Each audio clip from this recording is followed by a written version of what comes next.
Celtic dropped 2 vital Scottish Premiership points at the weekend at Pittodrie, but do have a chance to make up for it, at least in part, on Wednesday night at Easter Road against Hibs. This is Tino with the countdown to kick-off. Nearly said final whistle show too soon. Countdown to kick-off ahead of this one. Joined here by James. James, your initial thoughts, I suppose, both on how things finished at Pittodrie and looking ahead to tomorrow night at Hibs. Yeah, obviously disappointed from Saturday. Aberdeen away is a tough game. There's no getting away from that. But given that the amount of ball that we had in the first half, amount of chances we had to kill that game before half time, that's the frustrating thing. So to drop points there, just doubly frustrating. But football's football, and we go right back in the next game. And really, really important that we don't drop any points here. This has to be certainly a broken record. This has to be the start of a run, and a really strong, long run up until the split, including beating Rangers at Ibrox. So, got to get going. You mentioned that we weren't able to kill Aberdeen off. Why aren't we killing teams off at this moment in time? So you've got a 1-0 win over Ross County the week before. A very fortunately deflected Alistair Johnson strike. You then draw one each at Aberdeen, and again it's good work by Nicholas Kuhn, but it's still a deflected goal. So the best we can muster in 180 minutes plus whatever injury times in the two games is 2 Sclaffy-ish goals. Where's the killer touch? Where's the Kyogo we know? Where's the Louis Palma that we know he's capable of? Where's the Leal Abada? The Leal Abada that always registers the big numbers but hasn't done much at all since coming back. Why are we not killing teams off?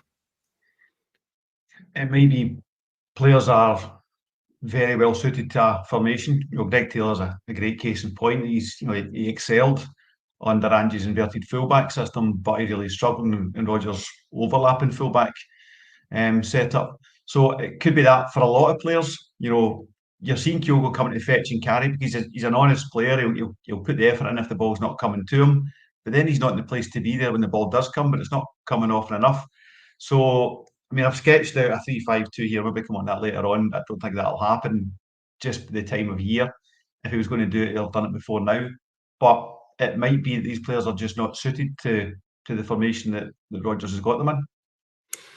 Yeah, there's certainly a discussion or an argument that folks have been having that the players that have been foisted upon Brendan Rodgers don't fit a Brendan Rodgers system. They were maybe earmarked for the Ange system, although some of them don't look like they fit Angie's system or any system, but that's maybe a separate debate. But there's guys that clearly Rodgers doesn't fancy. We know that he's already shipped out some of the summer signings, and we'll see where Nicholas Kuhn and Adam Idah fit into things. I don't think you've touched on it there. I don't think he'd go 3-5-2, but let's not kid on. We've got a serious problem at left back. I'm going to go as far to say that Alessandro Bernabei shouldn't play for Celtic again. And that's not to say he's the worst I've ever seen at Celtic. Far from it. But he is not good enough, and he's going to cost us. There's just a glaring weakness there, and we need to find the solution. Going with a 3 at least offers you the chance to put in 3 centre-halves and go with your 2 wide guys in your midfield 5. So, what are you thinking? What's the general idea you're suggesting here?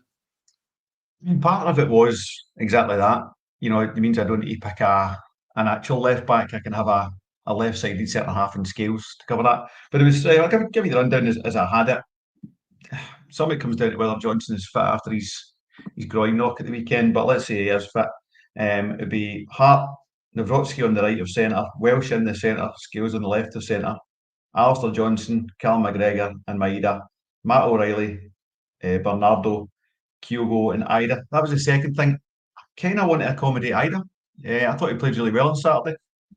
You lost me at Maeda. Did you have Maeda in your midfield? Yeah. It's kind of on the left-hand side. On the left-hand side. So who was your 3 central? The left of the 5. Yep, and then McGregor, O'Reilly, Bernardo. Your 3 centres are still Callum McGregor, Matt O'Reilly and Bernardo, and you've got Alistair Johnson on the right and Maeda on the left. And Kyogo. I think it's too experimental for this time of the season. Yeah. It might be, but things aren't going all that well. It's not like we're cooking with gas here. We obviously did move to a 4-4-2 at the weekend, and Brendan Rodgers confirmed that in his post-match that was the move. And I think you're right. Adam Idah, granted very limited sight of him so far, he does look, in terms of the raw attributes he has, and he's clearly a comfortable back to goal kind of striker, holding off defenders, laying passes off. Great layoff to Matt O'Reilly, where Matt O'Reilly hit the post at the weekend. I think he brings something, and at the moment, we're not getting the best out of Kyogo. There's no doubt about it. He's your 30-odd goal striker from last season, and we just can't find that. We can't unlock him this season. Maybe this is what we need to do. So whether it's 4-4-2 or 3-5-2, maybe he does, move away from his tried and tested. Yeah, 4-3-3. I think Rodgers is quite a conservative manager, and to make changes like that at this stage, what he would say is he set up on Saturday 4-3-3 and created a whole glut of chances that the team missed. And much like Angie would say, my job and the build-up players' job is to get the ball for the forward players to have a chance at goal. And if they miss that, that doesn't matter. Numbers will take care of that. Then you need much higher volume if you're going to play that game. But they created the chances on Saturday. So Rodgers would say the 4-3-3 was working quite fine. They just didn't apply it for the whole game. Yeah, and that can come down to player confidence and a bit of belief, which I think is clear a few of them are lacking at this moment in time. Just as we're discussing the 3-5-2, I want to bring up a comment from Kieran in the chat. Kieran says 3-5-2 is a no-go for him. He says you can't press as high with it, and it's easier to break down when you're pressing, and that we don't have the players to do so. It can't be any easier than how Aberdeen broke us down in our 4-3-3 at the time. The move that led to their goal. Burnaby's high up the park as part of a back four, inverted commas. He makes a mess of the pass. Nobody deals with it. Palmer should take the yellow card at that point, but it's all hindsight, 100%. Isn't it? But there's a few not things. Really. I mean, any player of any experience should know I'm taking him out and taking one for the team here. Yeah, I think it did come down to experience. A smarter, more experienced guy does that. But you can't tell me, I get Kieran's point, it's a good point, but you can't tell me that it would be any easier to break down than what we were at the weekend. It's clear that we're disjointed, and maybe that stems from personnel. Maybe if it's not Burnaby as part of your back four, you don't have that issue. So, I don't know. My gut feeling would tell me that he would stick with 4-3-3, but I think there's a big call for shuffling the pack. Not shuffling for shuffling's sake, but something needs to change. As I say, we're not killing teams off. We're not dynamic enough. We had a good run there, didn't we? After beating Rangers and St Mirren, and things were good and we were scoring early. But when Celtic do not score early, we're devoid of ideas. Yeah, they just seem to huff and puff, and they seem to take misses almost personally. As a weight on them. If you miss one early doors, then that carries on your shoulders for most of the rest of the game. And they've got to have the Daisen reset. If something bad's going on, you just switch off, reset, and get back to it. So that's one of many, many things. I think we've just got to push from where we are now, win this title, and then look at what we need to do, bigger picture stuff in the summer. I don't think, there's no transfer windows anyway, so we are where we are. And on that's a big decision for Brendan Rodgers tomorrow night. Does he stick with the formation he very much believes in, or does he take what would be a gamble? You imagine he goes 3-5-2 or 4-4-2 from the start, and then we don't get the result. He's painting himself into a corner. He's going to be really under pressure, and he's already under notable pressure at this moment in time. What we'll do, I don't think we're going to settle between you and I anyway on the formation. But I think there's some individuals that we should certainly cover. You mentioned Adam Idah, and let's take a look at him. So you might have seen the quotes from him and Reo Hatate on returning from Japan. They both return with heavy hearts. I don't know if it's been lost in translation, but it's really, I wasn't good enough for my country, I've let you down, and all this kind of stuff. It was that kind of chat. I believe part of that's lost in translation, but they're disappointed, as any international footballer would be. You've gone in a international tournament with high hopes and you've fallen short. So we know that Reo Hatate's injured, but where about with Dyson? He'll certainly be fit, although he's had a lot of travelling to do. He was pictured in training this week. Is it a gamble to throw him in from the start? He's got to be. He just brings us energy that we're missing. Palmer's languid style, I don't know if it'll ever suit us, but I mean, he's turned in some absolute stinkers last couple of games. And he's, I'm at the end of my tether with him. I think that's him benched until he can show he can do better. So Dyson straight in for me. Yeah. I'm not sure. We know his qualities. It's just a lot to ask a guy who's a wee bit down morally, and I know he's got a great mental reset. He's got a great I would reset, say mental that resilience. I would say that's as much a cultural thing as anything. You know, that they represent the nation, so they're apologising to the nation for not going to, you know, Kieran's making another good point there that they expected to go really far, if not to win that tournament. So I think it's a cultural thing that the Japanese players will be apologising to the country that we're backing them. I don't think there's anything that he's carrying back with him.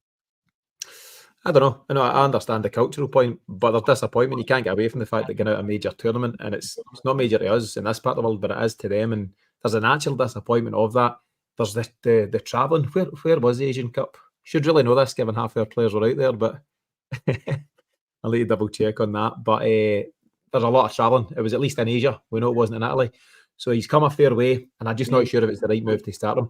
I do think Nicholas Kuhn, though, is the guy that might give you that energy. You know, we know that he's lively. He's got his goal. He'll be feeling good about himself from that point of view. And I just think, yeah, I've got to agree with you. I'm a Louis Palmer fan, but him and Abada have been equally poor. Yeah. Yeah, so one of the two of them needs to go. They're both out for me.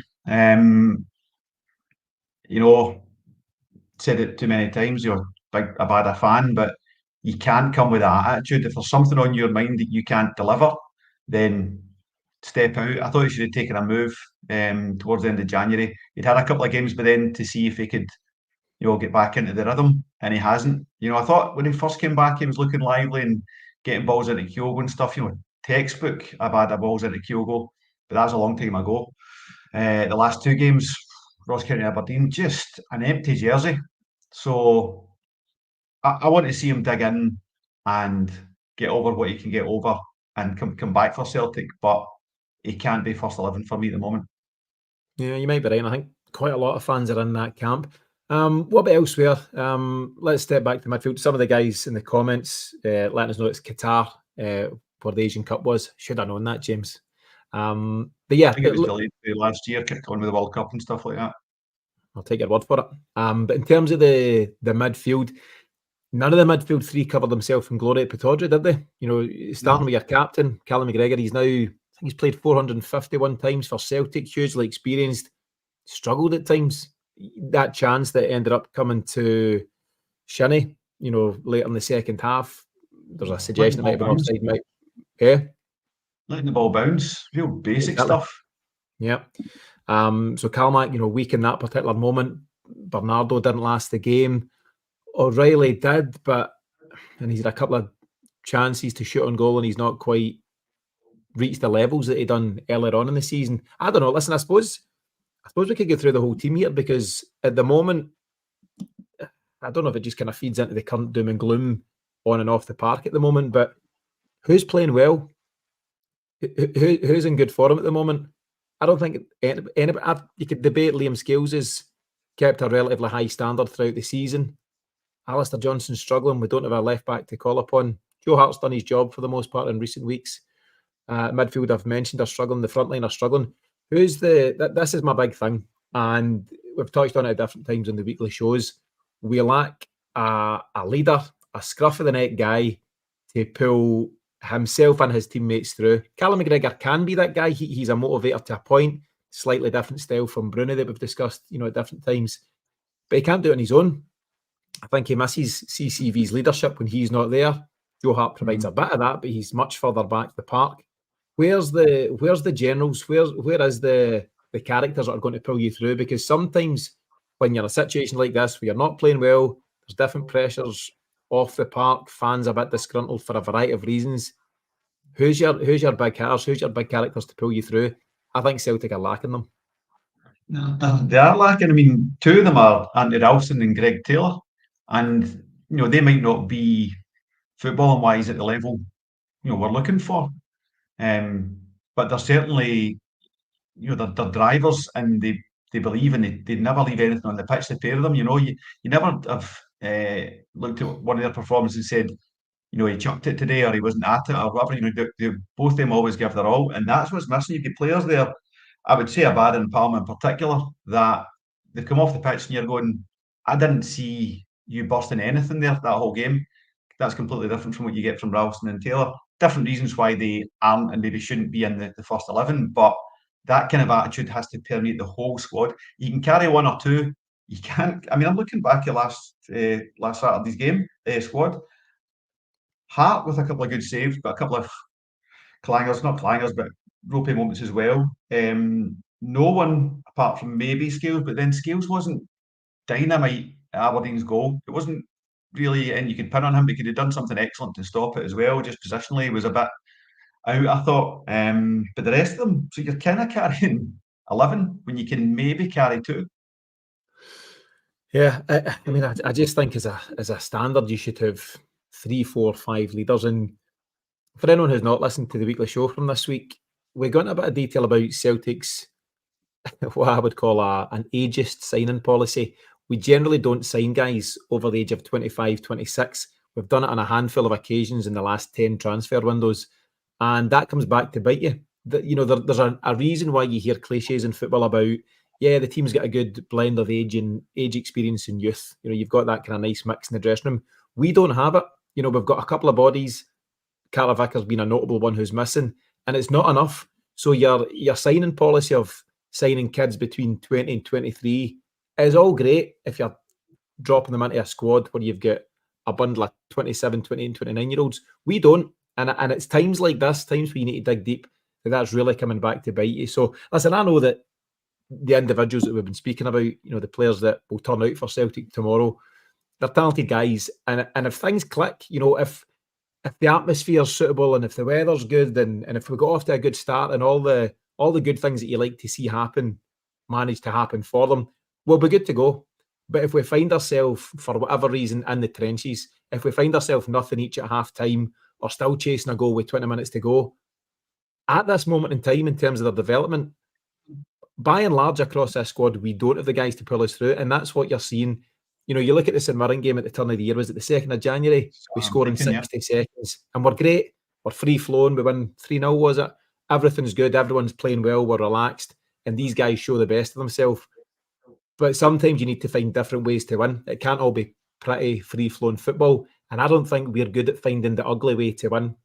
And that's my concern, because what you've got now at Easter Road, do you know what? I'm depressing myself the more I'm talking about it. And I want to try and turn this into a positive, because I do feel optimistic going to Easter Road despite what you might have heard in the last 15 or so minutes. But we're going to a Hibs side who themselves are struggling. They lost 3-0 at home to St Mirren at the weekend.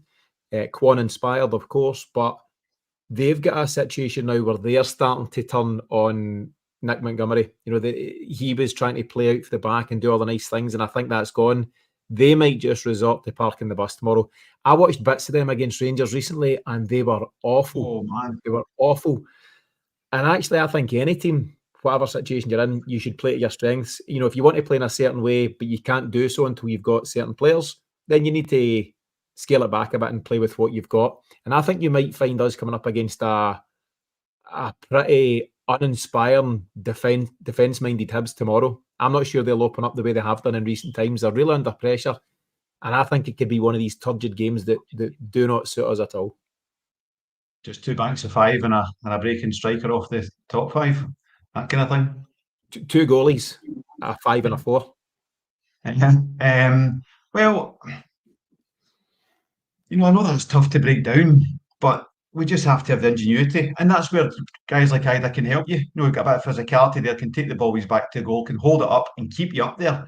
And that's where you get a chance to lay off an O'Reilly like he did on Saturday, or Kuhn if he's around and Kyogo as well. So see, right now, I think I'd welcome that low block kind of game. So it just makes it a siege that we can hammer in on. So yeah, I'd go with that. Yeah, there's a good comment, and I get a relevant comment that's come in from Smell the Glove, and great profile picture there, George McCluskey at Hampden. He says, going to need a Hartley and Robson type heart put in this team to win the league. Absolutely. I love Barry Robson at Celtic, particularly. Hartley was good as well, but Robson just, I use the term scruff a neck kind of guys, and that is Barry Robson, or it was Barry Robson. But he then says it's time for Calmack, Tony Ralston, Greg Taylor, and Stephen Welsh, and even James Forrest to step up in the next 14 games. And he's right. This is this is why these guys are around. Now, James Forrest may or may not have had the option to move on there, but guys like him and Taylor, who are, on the fringes just now, injured or bit part players, they've still got a part to play at Lennoxtown and encouraging their teammates and letting them know what it's all about to play at Celtic and feel this pressure, because they've felt it before. Greg Taylor's, had his tough times, had his challenges. James Forrest's seen it all and done it in the last 15 years. And these guys who know what it's all about to play for Celtic, it is their job. It's the reason they're still in the building. It's the reason they're still employed by Celtic. It's their job to pull us through during these tough times. I've got Ralston well starting tomorrow. With part of that in mind, but also the part that Arthur Johnson's not really kicked a ball for a long, long time, for a number of weeks. So adding to that Ralston has that dig and has that belief in Celtic and steeped in Celtic, and I think that can be overplayed, but I think it's time for a wee bit of that. Like the comment there, Welsh I don't think has put a foot wrong since he came on against, I think it was Lazio. Playing against Rangers, played well, only after a poor ball for Alison Johnson. And by the way, I like Johnson. I just think something's not clicked since he's come back from injury. So I think a rest for him and getting those guys back, and it gives you that bit more of, it's a wee bit hackneyed, but a wee bit more Celticness about the team. Guys that are born and bred on Celtic that really, really care. That you'll get 100% for the two of them tomorrow, no doubt. Yeah, I'd agree with that. Let's take a quick look at Hibs. If nothing else, it gives us a wee bit of respite from the Celtic chat. So in terms of Easter Road Revolution in the chat, sir. In terms of the league form for Hibs, at least in the last half dozen games, no wins. They've had 4 defeats and 2 draws. So sketchy form at best. They beat 4 from the Scottish Cup in between that, but no wins in 6 in the league. And actually, the win that they had before that was against Livingston, who are really struggling. So they're obviously in a bad place. I would put them in a similar position, not exactly the same, but a similar position to Aberdeen in terms of there's a group of players there that are capable of more than they've been offering at this moment in time. I don't know if I'd quite say the players have let Barry Robson down at Aberdeen, but they've fallen short. They've got more to bring to the party. And I think Hibs players are in much the same position. And I mean, they let themselves down badly, I think, against Rangers a few weeks ago. They just looked so bad. So bad. Like they weren't even a Premiership team, that poor. Can they turn in as bad a performance as that this time around? Or from their point of view, if you're a Hibs player and things are going a bit poorly, you actually wouldn't mind a Celtic game, would you? It's a game that you can say, let's go and lift ourselves for this. Little motivation required, and actually it's a chance to go and impress. What do you think? I think they're still carrying a fair few injuries, so that'll go against them. I watched maybe just as much as you the Rangers game, maybe like last 15 of the first half, first 15 of the second, that kind of thing. And my God, they were awful. The lad Fish at the back just seemed, pardon the pun, all at sea. And if you can get Idah up against him, a bit of physicality and ruffle him up in the first 10 minutes, they should be able to, get some spoils out of that.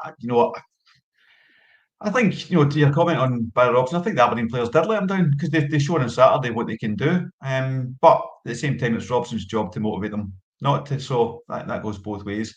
And it might well be the same thing at Hibs. There's talent there, no doubt. There's talent in Hibs' team. That 3-0 tanking they've taken off of St Mirren. Ross County took a 3-0 tanking off of Partick Thistle the week before they played us at Celtic Park, and they were decent against us. So we can't really read anything into that or certainly take any assumptions from that. So we've just got to play our own game, cliche as it is. Yeah. Don't worry about Aberdeen, by the way. Neil True Blue Warnock will see them right. He's got the boys fired up for Ibrox tonight. Let's go back. We'll run this for another 5 minutes or so. So if anyone's got any comments, please do let us know and we'll try and fit them in. I want to take it very much in a positive direction. You've mentioned him a couple of times, and it's Adam Idah.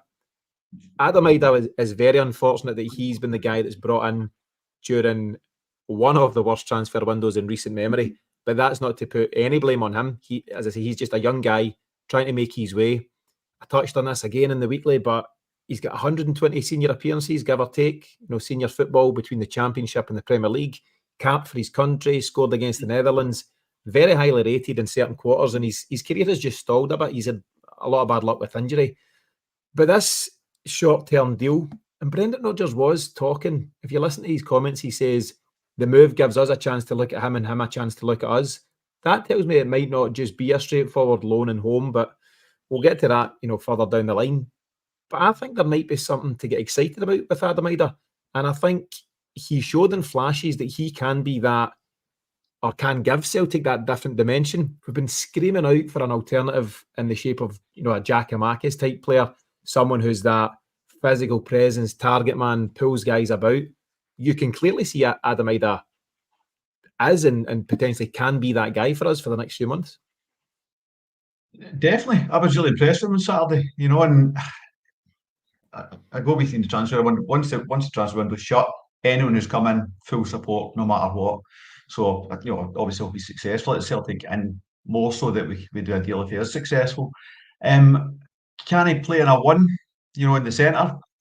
I've not really seen enough of him to say. I think he would really suit being one of two, where he's got a foil beside him, and Kyogo just mopping up any spilled balls, any breaks. I think could work really well.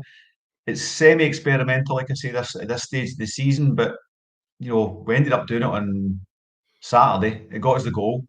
So can we do it for 90 minutes? One of the biggest problems we've got is the back has been poor for a long time, but it's been covered up by the amount of goals we score in attacking, the level of attacking play that we deploy. So it doesn't really matter if you're losing one at the back and so on, because you've gone and scored 3 before that.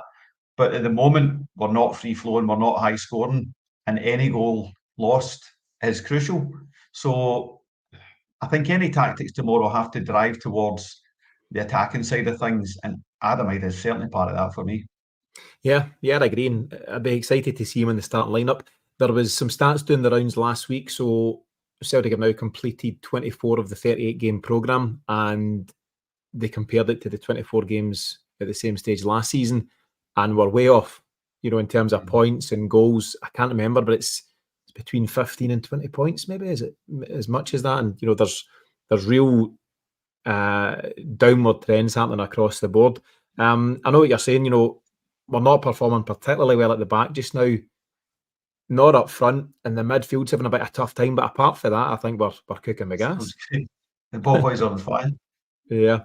No, but listen, the only way, Brendan Rodgers keeps saying it, the only thing he and the players can do, because there's no doubt there's a lot of noise going on, but they need to be professional enough to block out the external noise. And we might see banners at Easter Road tomorrow. We might see, something in terms of a follow-up to the banner we've seen at Aberdeen. What was the message again? On your head be it, to the Celtic board. There might be more of the same, but the players need to find the professionalism and whatever they need to do individually to block out that noise and go and perform. And as I said earlier on, I've no doubt that if our players perform like they can and Hibs players perform like they can, all day long, it's a Celtic win. It's just when you come up against that wee bit of resistance that you find the challenge. On that note, James, everything said and done, I'll come to you for a scoreline prediction.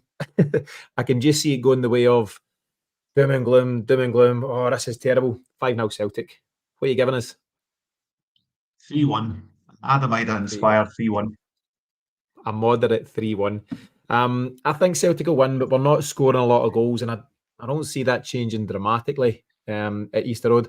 I think we'll be 2-0 or 2-1, probably edging towards a 2-0, that kind of level of comfort, if that's the right word. But what Celtic need to start doing is just chalking up consistent wins. Now, I know we were on a 6-game winning streak there, and obviously that got halted by the draw at Aberdeen, so we need to start that back up again. But to win any league title and any level of football, you need to go to the point where you're getting 7 and 8 and 9 and 10 wins in a row. Because at the moment, like at a lump, Rangers are finding a consistency. Let's see what happens, at Ibrox tonight and all that kind of stuff. But this is going to go to the wire. It's going to get close. No one's going to pull away with it at the moment. There's both teams are capable of putting together runs, but both are capable of dropping cheap points as well.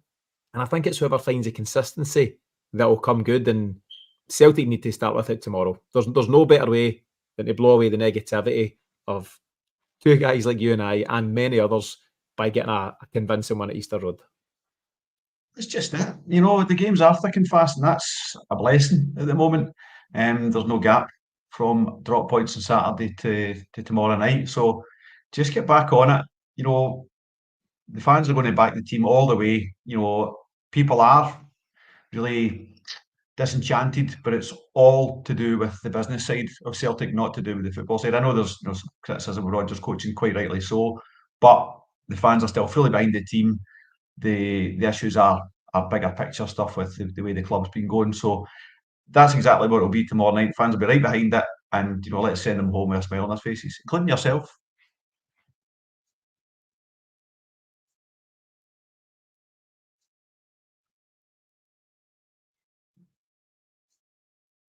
You dropped out there? Thank you. I'm heading along Easter Road tomorrow. Looking forward to catching up with a couple of folk, and we'll see if the football brings a smile to the face as well. But I think that the general sentiment among supporters does seem to be... Sorry, I don't know if my internet went a wee bit there. The general sentiment, though, James, correct me if I'm wrong, amongst most is very much along the lines of back the team and challenge the board, sack the board, put pressure on the board, whatever it may be. And I think that's been the case. Listen, a lot of folk haven't quite agreed with Brendan Rodgers coming back to the club, but they've taken the approach that Myth from our show takes. He's not my favourite guy, but if he's a manager, I'll support him because I'm a Celtic supporter, and that's what you do. And I think that's what you'll continue to see. Fans are disgruntled, but I don't think, by and large, Celtic fans turn on the players during these times. And I think the team will get the full back in the Easter Road again tomorrow night. James, your final comments as we wrap this one up? 3 points, please. Get started on a run. We didn't lose a game on Saturday, but it's dropped points. So let's keep 7 games unbeaten. Let's make it 8 games unbeaten and roll it right into the split. Yeah. Feed the Bears along similar lines, James. He says 1-0 will do for me and 3 points. A couple of folks in the comments, Willie Larson and Kieran. Someone's paused Tino, and Tino needs to reset himself. And that's in more ways than one, Willie. That's not just with regard to this podcast. Thanks to everyone who's joined us on the live. As I say, we're not kind of doom and gloom kind of folks, but sometimes you've got to be real about the situation. But hopefully there's a lot more to be positive about after tomorrow night's game. Thanks for joining us. As I say, thanks for all your comments. Thanks to whoever's listening in podcast format. We won't be back tomorrow night. As I say, I'm going to the game, and logistically, it's not going to be possible to catch a post-match on Wednesday night. So we will bring something to you on Thursday at some point. So in the meantime, a big thanks for myself and James. Enjoy the game. Hopefully we can enjoy a big win, get back to winning ways, and we'll see you